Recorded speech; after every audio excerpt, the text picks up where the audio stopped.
નમસ્કાર મિત્રો, કલ્પના કરો કે તમે તમારા રોજિંદા કામમાં વ્યસ્ત હોય અને અચાનક તમારી સામે જંગલનો રાજા આવી જાય તો તમે શું કરો? તો આવી ચોંકાવનારી ઘટના બની છે ભાવનગર જિલ્લાના પાલીતાણા તાલુકાના ગારજીયા ગામમાં. મળતી માહિતી મુજબ કાલુભાઈ બોગાભાઈ કામાર પોતાના ઘરની નજીક પશુઓને સંભાળ રાખી રહ્યા હતા. એ દરમિયાન અચાનક એક એશિયાઈ સિંહણે તેમના પર હુમલો કર્યો હતો. હુમલો એટલો અચાનક હતો કે તેમને બચાવવાનો કોઈ મોકો જ મળ્યો નહીં.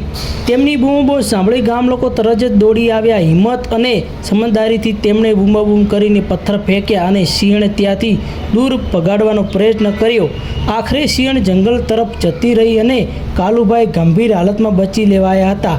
ત્યારબાદ તેમને તાત્કાલિક હોસ્પિટલ સારવાર માટે ખસેડવામાં આવ્યા હતા, જ્યાંથી તેમને સારવાર ચાલી રહી છે. આ ઘટનાનો વિડીયો સોશિયલ મીડિયા ઉપર ઝડપથી વાયરલ થઈ રહ્યો છે અને સમગ્ર વિસ્તારમાં ચિંતા સાથે ચર્ચાનો વિષય બન્યો છે. વન વિભાગ લોકોએ સાવચેત રહેવા અપીલ કરી છે અને વિસ્તારમાં નજર રાખી રહ્યા છે. મિત્રો, જંગલી પ્રાણીઓનું રહેઠાણ નજીક રહેતા લોકો માટે સાવચેતી સૌથી મોટું રક્ષણ છે. આવા જ તાજા અને વિશ્વની સમાચાર સૌથી પહેલાં મેળવવા માટે અમારી આ ચેનલને સબસ્ક્રાઈબ કરો, વિડીયોને લાઇક કરો અને તમારા મિત્રો સાથે શેર કરો.